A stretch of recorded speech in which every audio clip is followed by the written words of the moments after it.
Bismillahirrahmanirrahim. Assalamualaikum warahmatullahi wabarakatuh.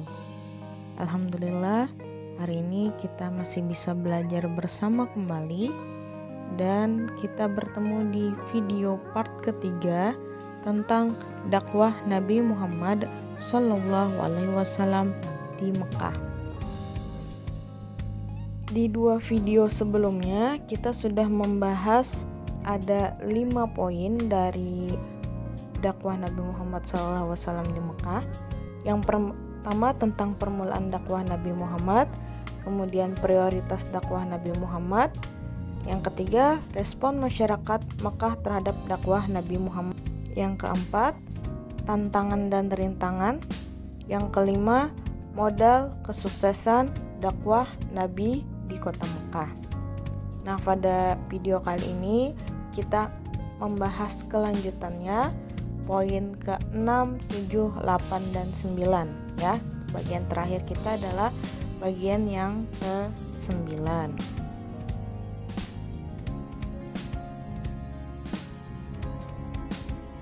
Poin yang ke-6 adalah tentang metode dakwah Nabi Shallallahu Alaihi Wasallam.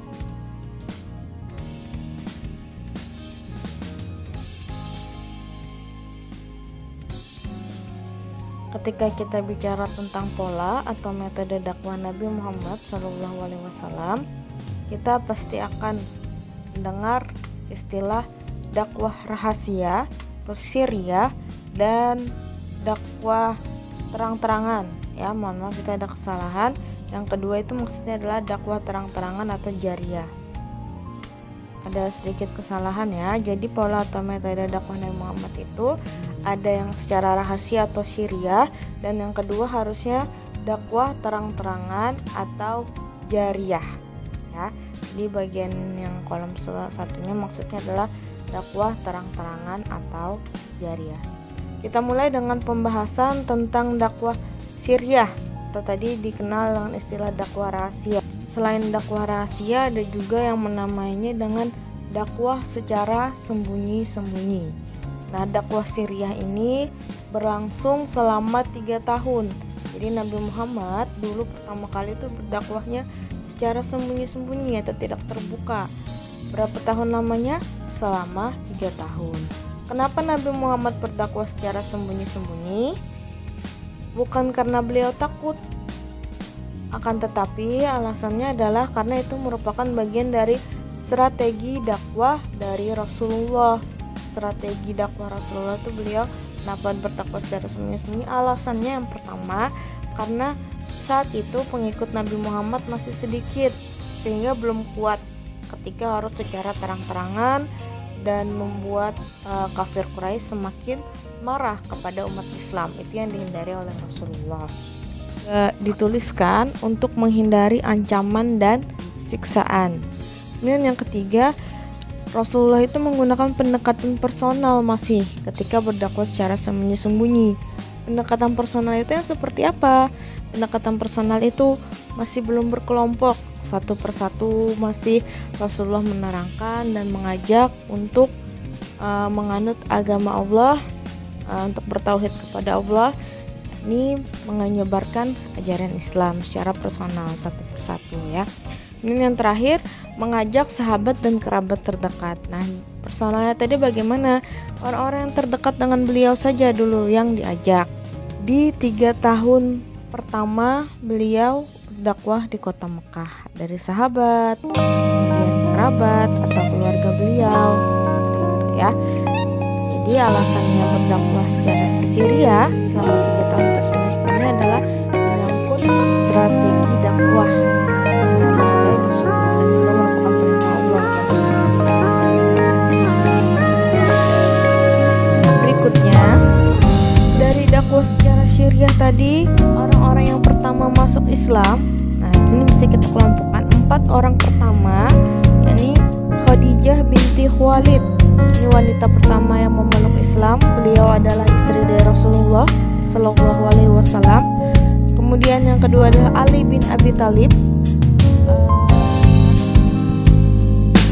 sebagai anak-anak pertama yang memeluk agama Islam. Yang ketiga adalah Zaid bin Harisah sebagai budak pertama atau sahaya pertama yang memeluk agama Islam.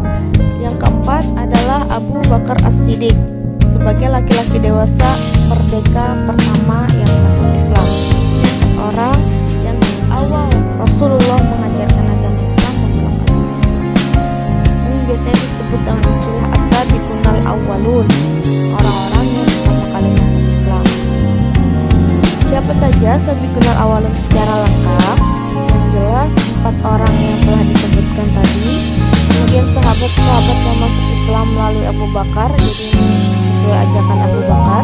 Ada Utsman bin Affan, Zubair bin Awwam, Talhah bin Ubaidillah, Sa'ad bin Abi Waqqas, Abdurrahman bin Auf, Abu Ubaidah bin Al-Jarrah, Amir bin Umairah, Ammar bin Yasir, Suhaib bin Sinan, dan banyak sahabat-sahabat yang lain lagi tentunya. Bilal bin Rabah, keluarga Yasir, Khabab bin Arad, Ibnu Mas'ud Al-Arqam bin Abil Arqam, dan yang lain masih keluarga dekat dari keluarga Yasir, Khabab dan Al-Arqam atau bin Abil Arqam ya. Kebanyakan orang lemah sahaya, namun tidak sedikit dari kalangan hormat. Islam awal-awalnya banyak dari hamba sahaya atau tidak muslimat, tidak sedikit juga ada juga yang dari pemuka-pemuka kafir atau dari kalangan yang ini nama orang yang pertama kali masuk Islam. Ini disebut dengan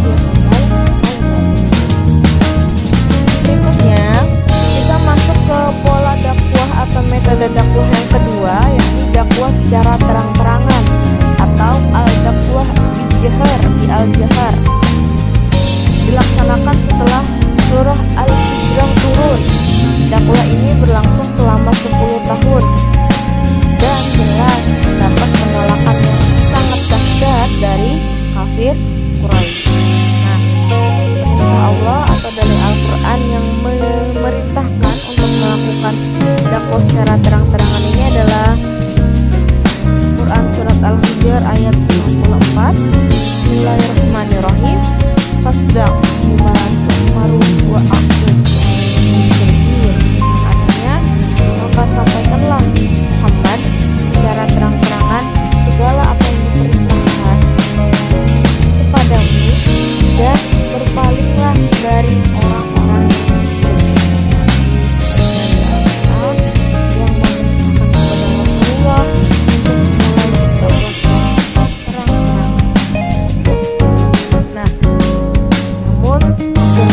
merasa sangat terganggu dengan dakwah Nabi Muhammad SAW, sehingga nanti akan muncul ancaman-ancaman, siksaan dan pergolakan-pergolakan dari kaum kafir Quraisy. Upaya-upaya yang dilakukan kaum kafir untuk menghentikan dakwah Nabi Muhammad SAW. Kaum kafir Quraisy merayu Abu Talib. Abu Talib adalah paman Nabi yang selalu melindungi Rasulullah SAW. Beliau ini adalah salah satu pemuka dari kaum kafir Quraisy, namun selalu menjaga dan melindungi keponakannya Nabi Muhammad SAW.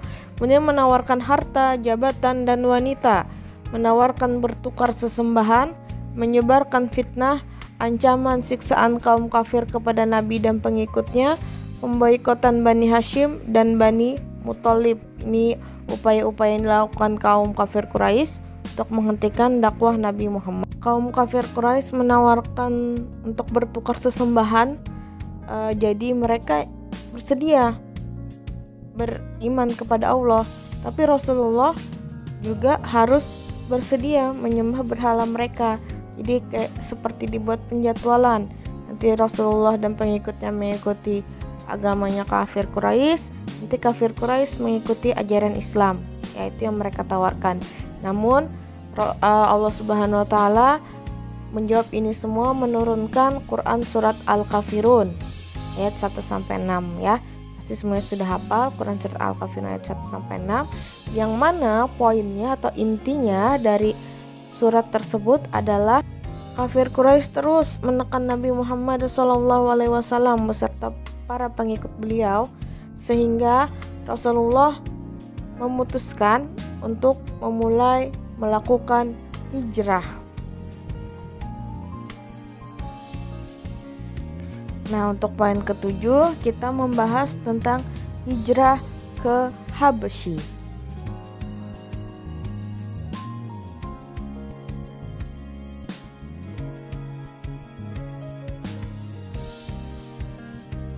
Hijrah ke Habasyi ini sebagai jawaban dari perintah hijrah pertama yang diturunkan oleh Allah Subhanahu wa taala pada Quran surat Az-Zumar ayat 10. Kalian bisa baca di situ isi dari Quran surat Az-Zumar ayat 10. Bisa dilengkapi dengan membaca artinya sehingga bisa memahami apa inti dari perintah untuk berhijrah yang pertama kali ini ya.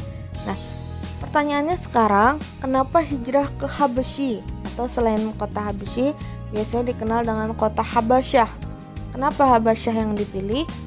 Jawabannya karena Raja Habasyah merupakan raja yang adil. Jadi Raja Habasyah ini terkenal sebagai raja yang adil.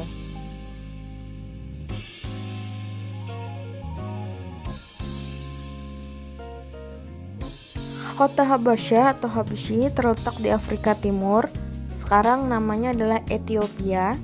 Raja Habasyinya saat itu yang terkenal sangat adil bernama Negus atau Najasyi, raja yang beragama Nasrani atau Kristen. Nah, di situ bisa kita lihat di mana letak kota Habasyi atau Habasyah yang sekarang berganti nama menjadi Ethiopia.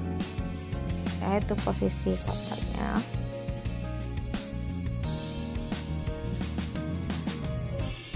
Pelaksanaan hijrah ke Habasyi dilaksanakan dalam 2 gelombang.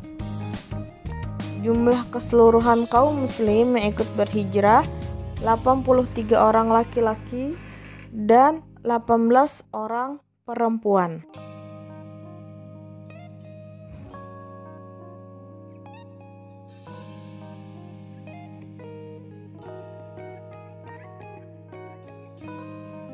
Berikut kaum muslim yang ikut berhijrah ke Habasyi waktu itu, yaitu ada Utsman bin Affan beserta istrinya, Ruqayyah binti Muhammad, Zubair bin Awam, Abdurrahman bin Auf Ja'far bin Abu Talib sebagai pemimpin dari rombongan tersebut. Ya, ini yang pemuka-pemukanya atau orang-orang yang terkenal saat itu menjadi pemimpinnya dalam hijrah ke Habasyi atau Habasyah. Nah, namun kaum Quraisy tidak tinggal diam. Mereka tetap berusaha merusak kaum muslimin untuk tidak berdakwah atau tidak mengajarkan ajaran Islam, walaupun mereka memutuskan untuk hijrah ke kota Habasyi. Nah, mengapa kaum muslimin hijrah ke Habasyi? Sebab-sebabnya adalah yang pertama, Nabi Muhammad tidak tahan menyaksikan penderitaan para sahabat dan kaum muslimin karena kekejaman kaum kafir Quraisy. Yang kedua, negeri Habasyi adalah suatu negeri yang aman dan jauh dari jangkauan orang-orang kafir. Ya, ini 2 alasan atau 2 sebab kenapa kota Habasyi yang dipilih. Kemudian berikutnya, poin yang ke-8, yakni misi ke Taif.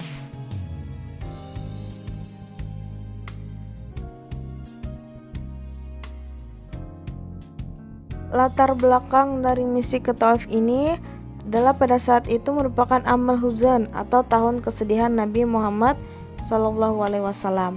Kapan? Pada tahun ke-10 kenabian. Nah, kenapa tahun ini dikatakan amal huzan? Karena pada saat itu Rasulullah kehilangan 2 orang yang sangat beliau cintai, yakni Siti Khadijah, istri beliau, dan Abu Thalib, paman beliau yang selalu melindungi Rasulullah SAW. Nah, dari amal huzan ini yang terjadi pada tahun 10 kenabian, tekanan kepada Rasulullah SAW serta pengikutnya itu semakin kuat, apalagi setelah Siti Khadijah dan Abu Thalib yang selalu ada sama Rasulullah meninggal dunia. Lalu apa alasan untuk memilih kota Thaif? Yang pertama adalah Thaif merupakan kota kedua setelah Makkah. Yang kedua, di Thaif ada Bani Saqif. Bani Saqif adalah salah satu suku Arab yang paling kuat. Dan alasan yang ketiga, jarak antara Thaif dan Mekah yang tidak terlalu jauh. Jadi kota Thaif ini dekat dengan kota Mekah. Makanya Rasulullah menjalankan misi untuk melakukan hijrah ke kota Thaif. Apa yang didapatkan Rasulullah ketika menjalankan misi ke Thaif? Sayangnya Nabi Muhammad beserta para pengikutnya ditolak atau tidak diterima oleh masyarakat Thaif. Sampai-sampai Rasulullah dilempari batu pada saat perjalanan pulang untuk menuju ke Mekah. Beliau dilempari batu sampai berdarah. Akhirnya beliau memutuskan untuk kembali ke Mekah. Namun akhlak Rasulullah begitu luar biasa, walaupun dilakukan penolakan kepada beliau sampai beliau dilempari batu, beliau tetap mendoakan kebaikan untuk masyarakat di kota Thaif. Baik, berikutnya kita masuk ke poin yang terakhir tentang metode dakwah Rasulullah di kota Mekah, yakni poin yang ke-9 adalah perjanjian Aqobah. Ini juga sangat terkenal ketika Rasulullah berdakwah di kota Mekah, adanya perjanjian Aqobah. Apa itu perjanjian Aqobah?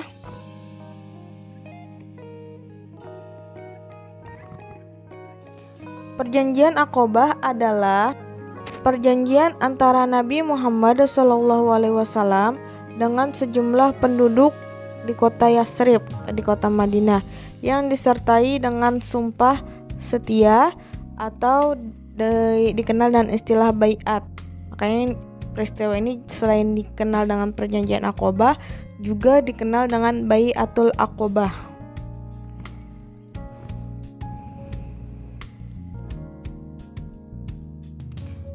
Perjanjian Aqobah ini terjadi dalam 2 tahap. Yang pertama, perjanjian Aqobah 1 terjadi pada musim haji tahun ke-12 kenabian dengan bertepatan dengan tahun 621 Masehi, yang mana isinya adalah tidak mensyirikkan Allah, tidak mencuri, tidak melakukan zina, tidak membunuh anak-anak mereka, tidak melakukan kejahatan, tidak mendurhakakan perintah Rasulullah. Ini isi dari perjanjian Aqobah 1 antara Rasulullah dengan penduduk kota Yatsrib atau sekarang dikenal dengan kota Madinah. Jadi pada saat itu, setelah penduduk kota Madinah atau Yatsrib itu ada sekelompok orang melakukan ibadah haji. Setelah itu mereka menemui Rasulullah dan menyatakan diri untuk memeluk agama Islam.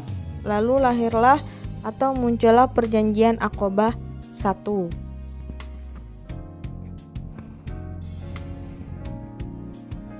Untuk perjanjian Aqobah 2 ini terjadi pada musim haji di tahun ke-13 kenabian bersamaan dengan 622 Masehi, yang mana isinya adalah Aus dan Khazraj mesti memeluk Islam, taat setia kepada Nabi Muhammad, jemput Nabi dan orang Islam berhijrah ke Madinah, menjamin keselamatan Nabi dan orang-orang Islam, menyediakan tempat tinggal untuk orang Islam, kemudian menyediakan bersedia untuk mempertahankan agama Islam, ya. Jadi dari perjanjian Aqobah yang kedua ini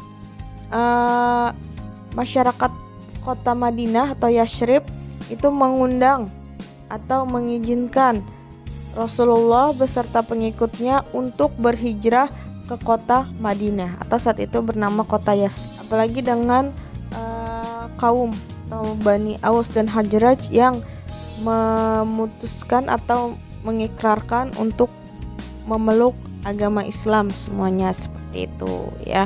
Ini isi perjanjian Aqobah kedua. Nah, setelah Aqobah kedua inilah Rasulullah dan pengikutnya hijrah ke kota Yatsrib atau kota Madinah. Maka berakhirlah cerita tentang dakwah Rasulullah di kota Mekah, yang kemudian nanti akan berlanjut kita ceritakan tentang periode dakwah Nabi Muhammad di kota Madinah atau saat itu sebelum Islam datang masih bernama kota Yasrib. Baik, demikian akhir penjelasan dari cerita dakwah Rasulullah SAW di kota Mekah. Sampai bertemu pada penjelasan berikutnya terkait dakwah Rasulullah SAW di kota Madinah ya. Ada, kalau yang di kota Mekah ada 9 poin. Kita lihat nanti di Madinah seperti apa. Terima kasih atas perhatiannya. Wassalamualaikum warahmatullahi wabarakatuh.